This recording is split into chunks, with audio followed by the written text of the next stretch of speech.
either because the screen, so we're gonna record. So as I was just saying, September is a wonderful time to transplant, particularly true about peonies, which is why I suggested to Dorothy that we do this program in September, because very often in the winter programs I do or the spring programs, people will say, well, when's the right time to plant a peony? And some of the garden centers will have peonies in pots in the fall, in the spring, which is okay because they're in the pot. But most of the time, peonies are sold bare root. And September is the perfect time to plant them. So let's get started. I always start with this photo. This plant is called Festiva maxima. It was patented during the Civil War time. It is very fragrant, very reliable, and it started as one plant in my grandmother's garden in the Berkshires, and it has to be over 70 years old. And my mother, who was a great gardener, always used to say to me, oh, peonies hate to be transplanted. Well, that's not true, because I've transplanted this guy at least 6 times, and that one plant I've given so many to friends, and I must have at least 8 or 10 of them in my garden, because they're very easy to propagate and divide. So very fragrant, very reliable, a fairly early bloomer, and we'll talk about that. So one of the things I wanted to first talk to you about are the types of peonies, because you don't always, you think a peony is a peony, but there's a lot of different types. The first type is the herbaceous, and herbaceous basically means in the fall, it just dies down to the ground, not a big deal. You cut it off. They're also sometimes known as bush peonies.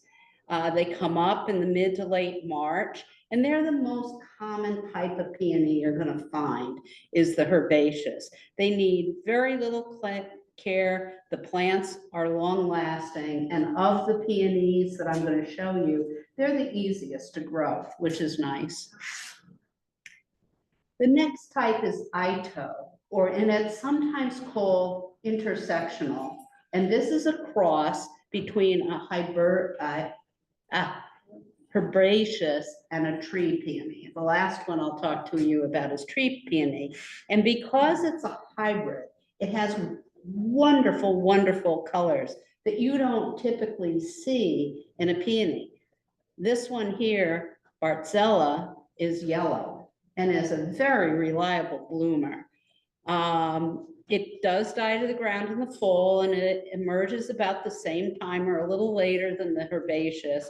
It's strong and durable, and it has a more rounded shape to the flowers. Can you see okay there? I certainly can. Okay. And I don't suggest any weed barriers around this type because it restricts their growth. In fact, I don't put weed barriers around any of the peonies just for that same reason, but that's particularly true of the Itos.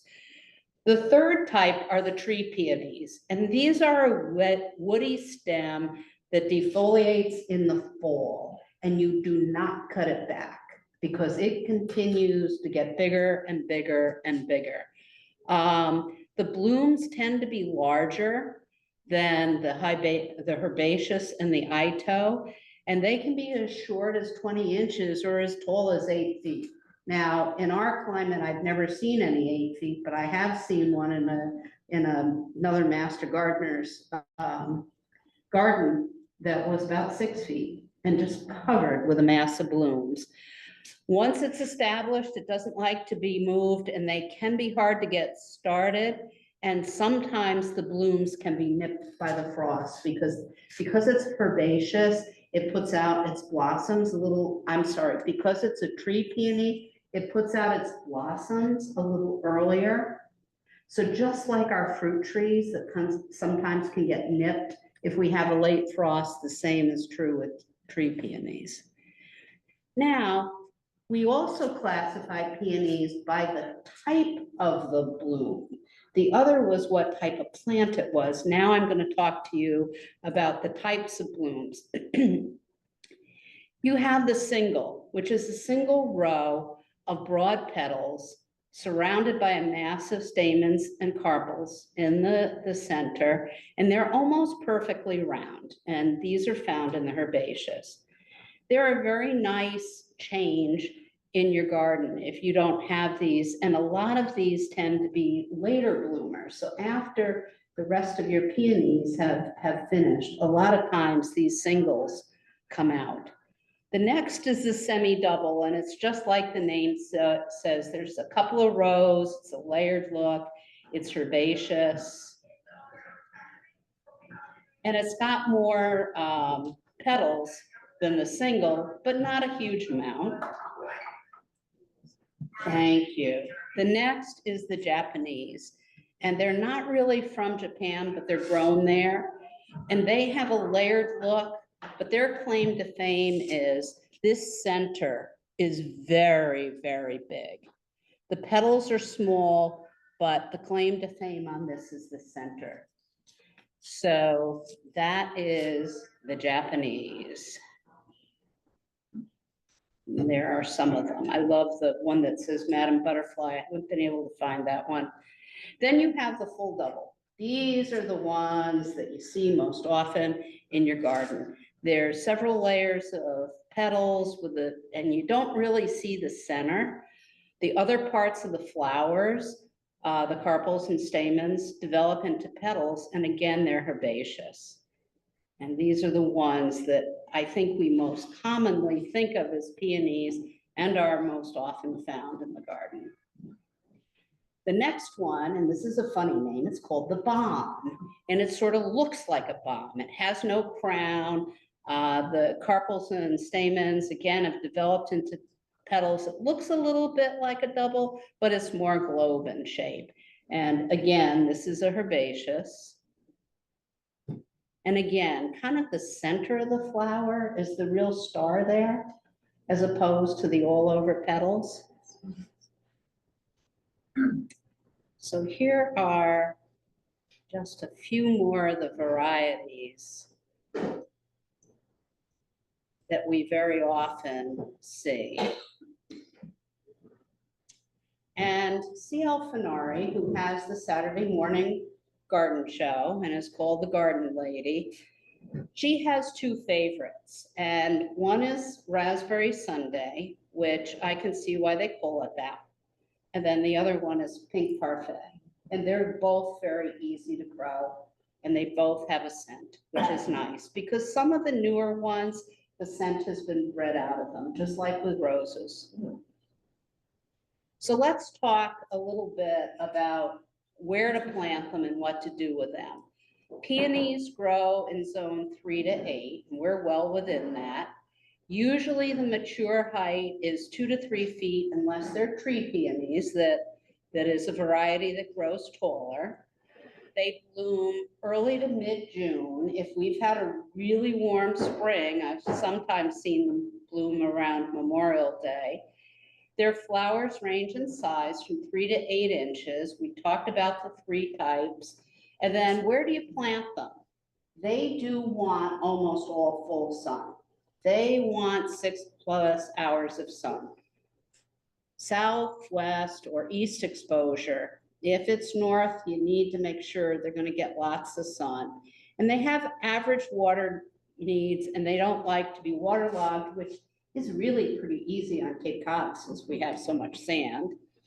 For winter care, except for tree peonies, you cut them back to 2 or 3 inches in the fall, the herbaceous and the Ito ones, and the leaves and stems will die down at the end of the season. They can be cut back earlier. I don't tend to do that before September, but there are a few varieties that are very susceptible to powdery mildew. And the powdery mildew is where the leaves start to get that white look, that white ugly look. It doesn't hurt the plant, it looks ugly. And there was one place I lived that I had one that was very susceptible, and it got to the end of August and I always cut it down. So it didn't hurt it at all. As I said when we first started, one of the reasons I suggested this program for September is because it is the prime time for transplanting peonies. And it is very, very important. This is probably the prime reason that people can't get peonies to grow, is because they're not planted properly. Peonies want to be planted so that their eyes, and I think you, in the right-hand picture, you see the eyes better. There's little pink things kind of popping up. They want to be either right at ground level or 1.5 inches below. If they're too deep, they're not going to bloom. And what I tend to do in my garden is I plant them right at ground level, and I use mulch in my garden, but I'm very sparingly around them, because if you put too much mulch, they're going to be too deep. They'll be lovely and green. You won't get any flowers. The way you propagate them is to divide the root ball. That one on the right, for instance, you can almost see, I know the people on Zoom aren't going to be able to see this, but you kind of see this one diagonal. A lot of times you can just pull them apart. You can take a knife and divide them too, but a lot of times there's like a multiple plant that if you just, very carefully lift it with a spade so you're not damaging those tubers, you can sometimes wiggle it and get it apart. Otherwise, you can cut it. And a cluster that large as you're seeing on the right, you could easily divide. And a lot of times the mail order catalogs that are selling the peonies are only going to send you a plant with 1 or 2 eyes. And that's okay. It'll grow. It may not flower the first year or two. Peonies really like a very lean diet. Just a little bit of compost, or I'll throw some bone meal down on them. And they're fine with our acidic soil, 6.1 to 7.8. If your soil is really, really acidic, they might just need a touch of lime, but honestly, I've never limed mine here. Now, this is a tree peony. And I have to tell you, my husband teases me because he says I don't kill anything, but I have killed a couple tree peonies. And I think it's probably because I just didn't plant them properly. But tree peonies, they can be hard to establish, and they are most often grafted. The graft union is down at this point. Do I have a red thing on this? It looks like I do at the end. I'm just hoping. No. I don't know about laser. Okay, we're gonna see if this gentleman knows if we have a red pointer on there or not. That's on that side. Screen. Yeah, I don't want to hit too many. I don't. Well, we don't want to. I was just hoping that the. What I'm seeing you. Okay, so right where it says graft union is where it's grafted. So what you need to do with a tree peony is you need to plant it in the soil so that the graft is 4 to 6 inches in the soil. That's kind of the trick with the tree peonies, because if you plant them with the graft union too high, what happens is the graft starts to grow. And usually the graft is a very, very common peony that just will love to grow, and you end up getting suckers off the side. So you need to get it at that 4 to 6 inch area. Most of the time, if you buy a tree peony in a nursery, double check, but a lot of times they already are 4 to 6 inches below the graft, but it's a good idea to double check it. Again, once they start going, if they like where they are, they really take off. So I told you at the very beginning about Festiva maxima. That was actually, I was wrong at the beginning. I said Civil War time, it was actually 1851. It was registered, very easy to grow, abundantly fragrant. Again, they're one of the first to come out.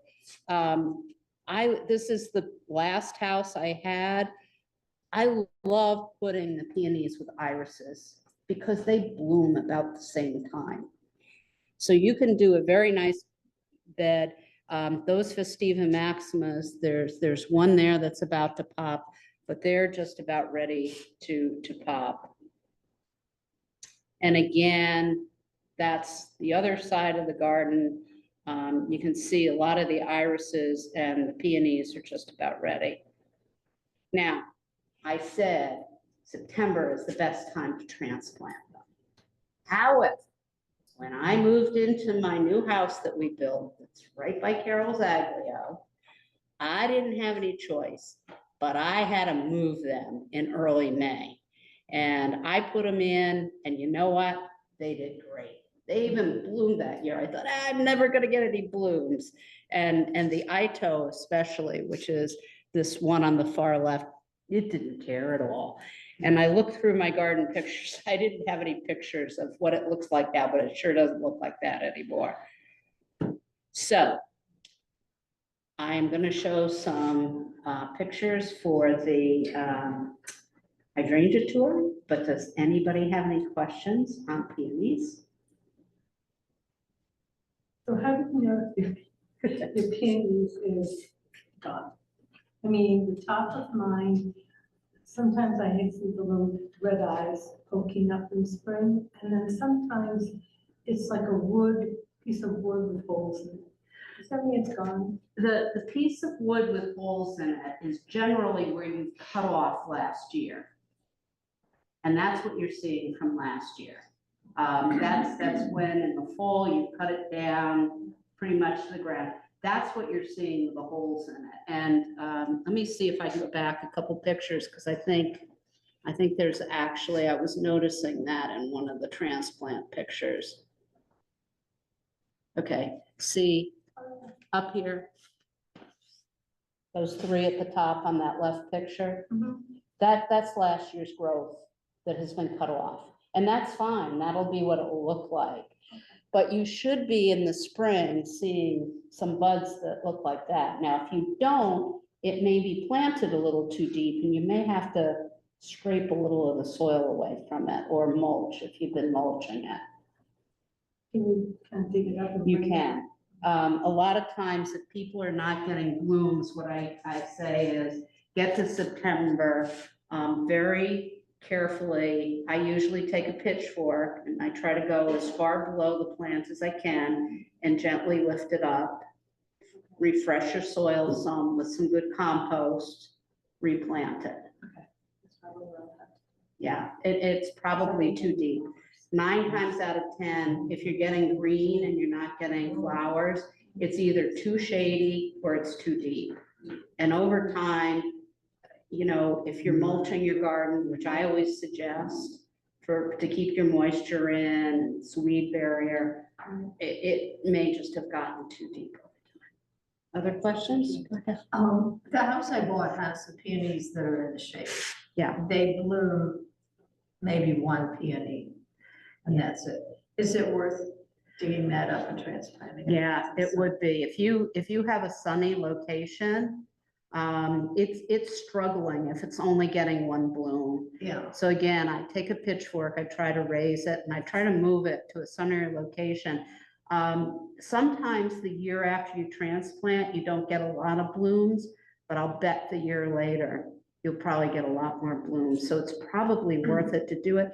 And when you dig it up, it's probably a fairly mature plant. You could probably divide it into 2 or 3 and put a couple of them in nice sunny locations. Okay. It'd be worth doing. And you can mix the variety. I mean, Oh, absolutely. You can mix the varieties. I mean, what I consider the traditional peony Right. and this new, I do. Sure. I've got the Ito planted right next to the herbaceous. The only reason I have the tree peony in a different spot is because I'm afraid of it getting too big if I'm ever that lucky. Do you have a picture of a Tree peony. I don't know that I've ever seen. Oh, they're beautiful. They almost look like a shrub. It does. It looks just like a shrub. Depending on the variety and how big they get.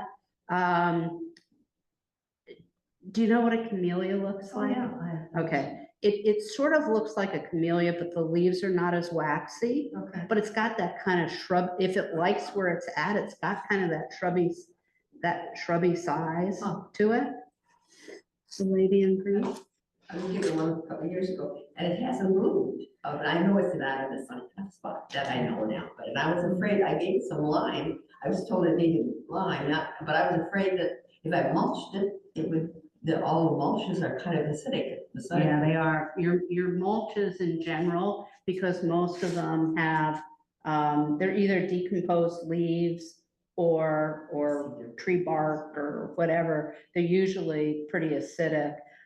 Is it a tree peony or a No. herbaceous? It's a herbaceous. I think there was a lot of lily of the valley growing around, so I pulled all that out. But it's alive, but it hasn't moved. It's 2 years now. Yeah, is it in a real sunny location? Not enough, I think not enough. Yeah. I think a sunny location, and just make sure those eyes are right at the top of the soil.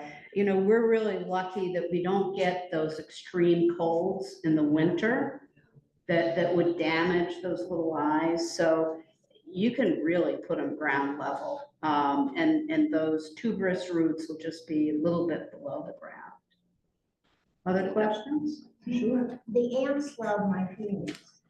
You know, and some people will say, with ants loving the peonies, is that a symbiotic relationship? And it's not.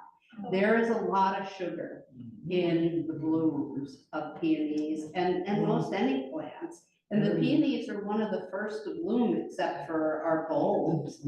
So that's why the ants love them. So when I cut them, I shake them really good. And just try to make sure those ants are off them. I'm gonna tell you about peony blooms, and I learned this at the Boston Flower Show from a company called, I think they're called Peony Envy. They're in New Jersey.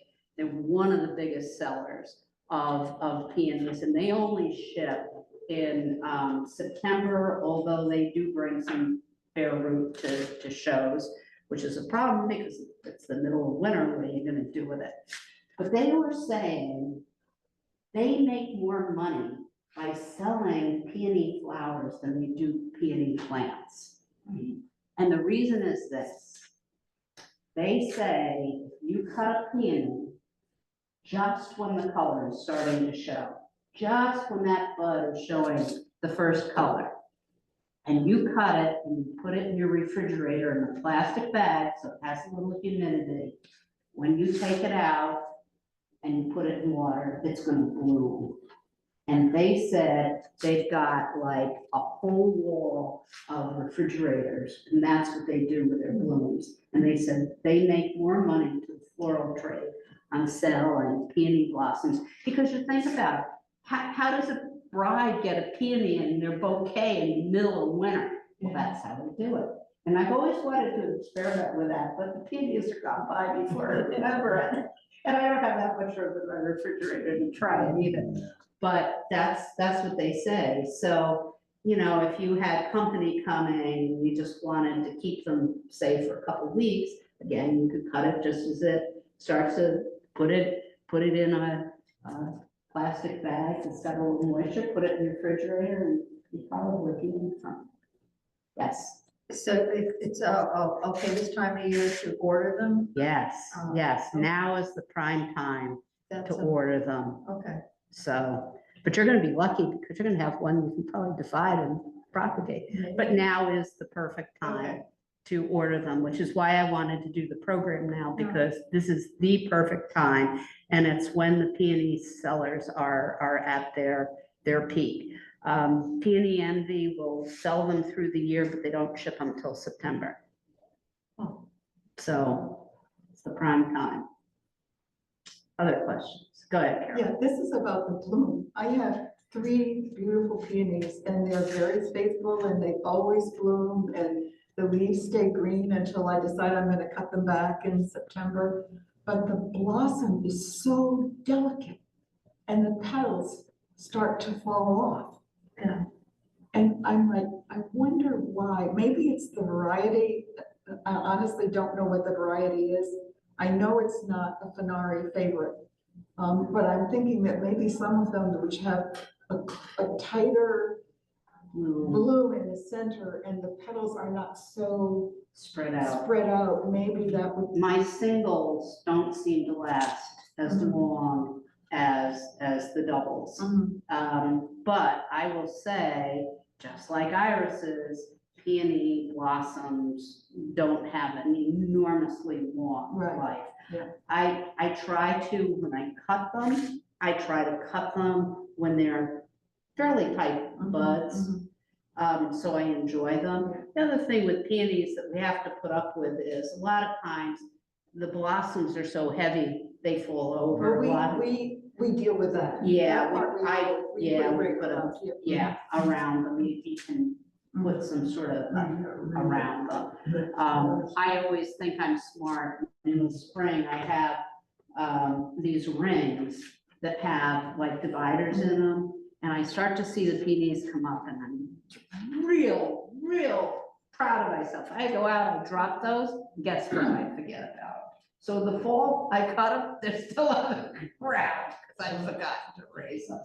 But I think it's probably the variety more than anything else. Other questions?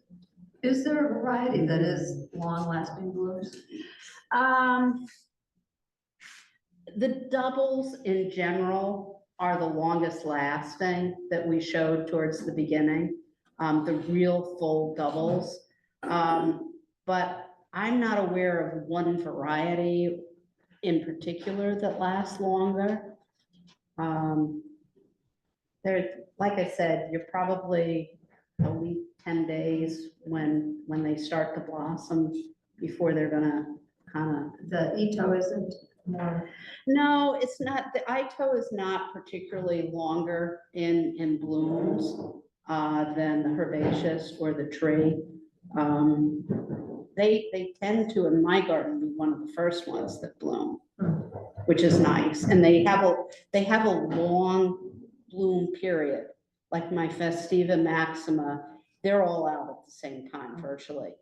The Ito that I have, and I have the yellow Bartzilla, it shoots some blooms up early, but then continues to have blooms later That's in, interesting. a little bit later too. So,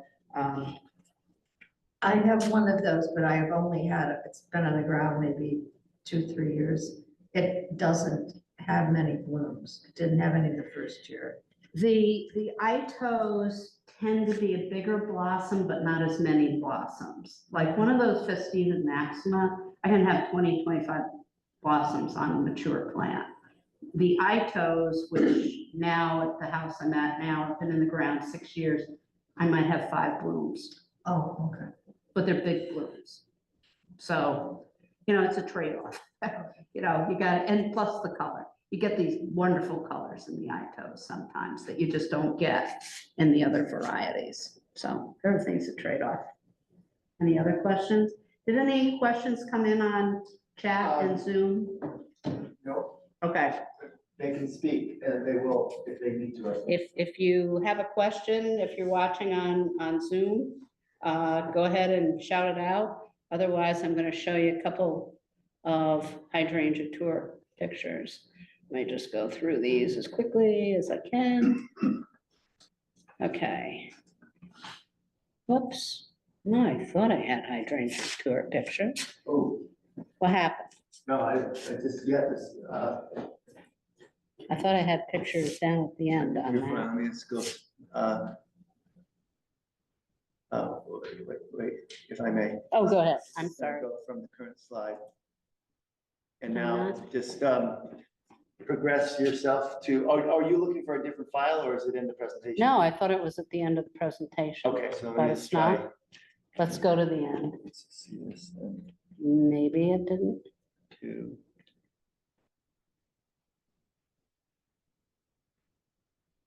Okay, maybe I didn't put it on here. I thought I did. Well, we're okay. Hopefully. Well, we can, if you have a, Maybe I just didn't Ah. pin it at the end. so that's, oh, wait, is it still going? Yeah. let Okay, me just so- do it. Maybe I I thought I saved it at the end, but maybe I didn't. Yeah, possibly I didn't put it. My plug is about the hydrangea tour that we have. Next year, it's gonna be the 11th through the 20th of July. People come from all over the United States to go to that. And we are so lucky because at $5 a garden, you can pick the gardens you want to go to and a nonprofit gets the money. And Eastham does 5 gardens for $20, all on the same day. They pick particularly different gardens, which I think is nice. Now, if I'm gonna go to the, yep, I didn't put the pictures on that, I'm sorry. But it really is a fun thing to do. And I was on the tour a couple of years ago, I'll probably be on even next year and the year after. It's just, every time I go on a garden tour, I see something in a garden and I go back, whether it's a plant that I write the name down and go, I like that plant.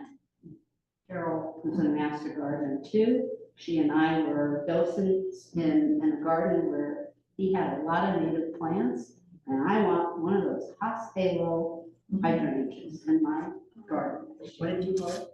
It's called Haas Halo, HAAS, Halo. It is a pure white lace cap, and it is native, and the bees were all over it, and it was lovely. And it was in the summer. Yeah, Carol's right. The blossoms were like this big. It was amazing. One of the master gardeners in New Orleans took a whole section of his lawn and put in just natives, which was really fun to see. So it's really fun to go on these garden tours because you either see a landscape feature or you see a plant, you want to write the name down, and the gardens generally have docents in it, so you can say, oh, what's that plant? I like that plant. And so the tours are wonderful to go on. Orleans has a tour that's 2 or 3 weeks before the hydrangea tour. They do again about 4 or 5 houses. But it's wonderful, you can go anywhere. And I was surprised when I did it, how many people were from out of state, said they actually take their vacation on Cape Cod that week so they can come and do the hydrangea tour. I had people from Texas, Tennessee, California, all over the place. And I guess what CL Fenari does, who's the one who originated it, she actually puts an ad in the national magazine that's horticulture. And that's how people hear of it. And a few years ago, it was actually on a TV show called Sunday Morning. They interviewed CL Fenari, and she was on. And so it was really a lot of fun. Does she have a website? She does. Is it called the Garden Lady? Garden Lady, Yeah. Garden Lady. Yeah, the Garden Lady, I think it is. Or she does. Saturday morning And 8 to 10. yeah, she does. on the radio. The radio program. The radio. But not, I don't know that she has a website. She does have a couple of websites. And she has Go she has not a YouTube, I'm sorry, a Facebook too. But She on CAR or well, She but went no, on WXDK, the PBS radio. iHeartRadio. We have a question Okay. related, Diane's asking, what month is it again, and how early can we buy tickets? Okay, the hydrangea tour will be in 2025. It will be the 11th through the 20th of July. For the most part, the Barnstable Chamber of Commerce puts up a website and you can go in, read the description, it will give you the address. You show up to the garden and you pay your $5. In Eastham, they sell the 5 gardens for $20, a couple weeks ahead of time if you so desire, or you can just pay the $5 a garden. And I think they sell them at the library, and does anybody else know the other Chamber of one? Commerce. Chamber of Commerce sells them too. You can buy the tickets, or the first garden you go to, you can buy the 5 gardens also. So So Eastham, a couple weeks before, if you want to do just the Eastham tours. But the other gardens, you just $5, you show up, pay your money to the nonprofit, and that's it. I did 4 days 2 years ago, and we raised about $7,000. I had 800 people, but one of the charities I gave a bunch of my pottery to, and they sold the pottery. But 800 people, really, that was the year that it was like so dry, and the lawns absolutely took a beating. My husband said, if we do it again, Much better. we're doing 2 days. We got it right now. I know, If you look at the weather forecast, I for the next know. 2 weeks, it's not supposed to rain. Yeah, just. I thought Sunday was supposed to. Sunday just a little, and they said the Cape, we might get like 0.2 on Sunday. I mean, everybody, my friends that live like north of the Mass Pike say, I'm swimming this Yeah, year they are. in rain, and we haven't had anything. It just kind of goes around us. The other thing is that what happens is that you see this big thing coming across the bay and it splits in half and half of it goes to Providence. I know. And that's not a single occurrence. No, I know. We've had that a lot this summer. Yeah, I know. The other thing, just because this program wasn't very long, but I say this in most of my programs, and I see faces, I've seen my other programs here. I encourage you to always have a garden journal. I think that's one of the most important things to have if you're a gardener. And I am always writing in it my journal, I have a little pocket. When I buy a plant, I put the plant tag in it and I write the year that I put it. And if I think I'm gonna forget where I planted it, I put, okay, it's in the front garden and wherever I planted it. And I like to do that because through the year, I will see, for instance, my journal this year for September tells me a couple plants that I've got too many of, I've got to transplant them and move them someplace else. I've got some plants now that are too small for what's grown up big around them. They need to be transplanted. I've got a spot where nothing is grown. I need to put something that's really hardy in that area. I do this with my vegetable garden too. What tomatoes did well, what got a lot of blight, what tasted really good. What do I want to grow next year? What do I go, no, that didn't do well, I'm not growing that next year. So that journal is a great way to say, what am I going to do with my garden? You know, do I have peonies that are too much in the shade and I need to move them to the sun? A lot of times when you have a plant and it's just not flowering or flourishing the way it should be, it probably needs to be moved. It probably doesn't like where it is. And so it's a candidate to be moved. I have quite a few canicula hydrangeas, which look lovely this time of year. A lot of strawberry vanilla, they look great. Problem is, I got 2 that are so much in the shade, they've never bloomed. I gotta move them out of where they're at. So, and sometimes you get a plant like, sometimes the Shasta daisies called Becky, they just start to take over. You need to divide it and either pitch it, give it to a friend, or move some somewhere else. So there's a lot of things that you can do, and the journal just gives you tips of, you know, what grew well, what didn't grow well, what did I see on a garden tour that I want to try to buy next spring.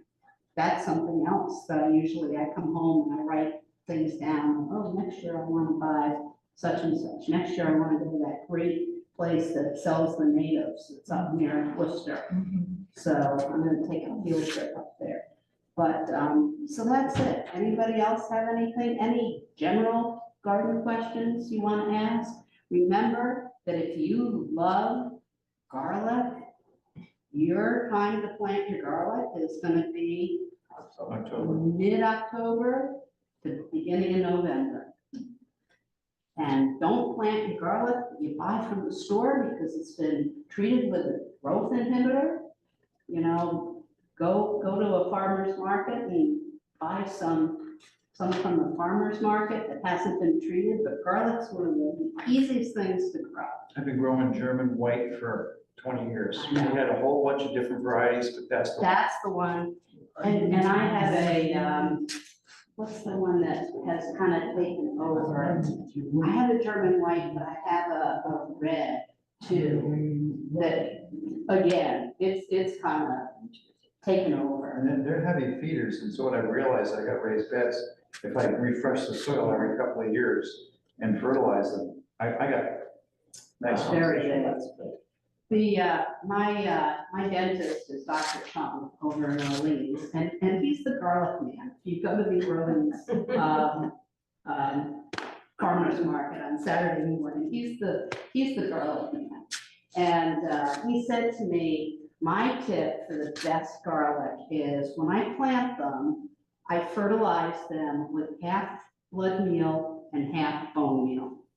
And then he said, every 2 months, I go out there and I fertilize them a little through the winter. And then a shot of fertilizer in the spring, the blood meal, bone meal combination. And he said, they do great, but you're right, they need a decent soil to be able to grow in. They're getting smaller, they've exhausted the soil. Yeah, they have, they're getting smaller. I tend to, the area that I put my garlic in, every year I work some compost into it before I plant it. So the Italians in upstate New York said, plant it after the first full moon of October, and you plant them thumb deep Yeah, this far apart. yeah, and that's about right, thumb deep, and that's far apart. Did you have? Got another question, a different topic. What is recommended to get rid of poison ivy in the garden? In the garden. Oh, in the garden. The only thing, I mean, poison ivy is like the bane of all of our existence, I think, that and bittersweet. I would not do this in a vegetable garden, but if it's a flower garden, what I would do is, if you can pull it, keep pulling it. If you can't pull it, cut it off about an inch below, an inch above ground level. Take a paintbrush with concentrate of something like Roundup and paint the top of it after you cut it off. And I hate to say to use Roundup on anything, because it's such a awful chemical. But if you can't pull it, cut it off, and after you've just cut it off with a paintbrush, paint it with a concentration of Roundup. I wish I had a better suggestion. Anybody have a better Yeah, suggestion? I just think do that in the fall, because then it's Yes. gonna pull that Roundup right down into the Into the root. roots, that's right. So And the don't fall burn would it. be. Never burn it. No, you never burn it, because you can get it in your lungs. Yeah. Yeah, I'm allergic to it now. I wasn't as a kid. My dad was so allergic, the dogs would get in it. He'd come home from work, pet the dogs, and be covered with poison ivy. So it's bad. It is bad. But you're right, Carol. Fall is the right time. It's gonna suck right down into the roots. And then take your clothes and your gloves and throw everything in the washing machine and then put it in the dryer, because Yeah, that on heat. oil is gonna be on. If you think it's on you, wash your arms or whatever with Oh, dish soap right away, Yeah. and you won't get it. I use Felsnapso, and I also use Techno Extreme. I am extremely allergic. I can't put dogs during the summer, Yeah. because I'll get it just from hugging my Touching cat. them. Yeah. Stay away from my dogs. Yeah, I know, that's the problem. When I walked out of the path from the beach yesterday, I had a struggle to keep the dog on the sand. It was poison ivy on both sides. Sure, you're always wondering, is there a symbiotic relationship between poison ivy and the 5-leaf white? Oh, yes, yeah, And I Virginia did, creeper. yeah, Virginia creeper. There's not, but they like the same environment, Virginia creeper and poison ivy. Creeper, then, there he's Yeah. hiding in there. Pretty- At least you're not gonna get a rash from Virginia creeper. But, Yeah, I know. but they like the same place. And Those will eat everything else. I was on the Conservation Commission in North Lublin, and actually poison ivy is a native. Yeah. We don't want it in our gardens, but, it is a native, but it was a native that they didn't care if we got rid of it or not, so. Where bittersweet, unfortunately, it's something that was transplanted in. Anything else? Happy gardening. Enjoy.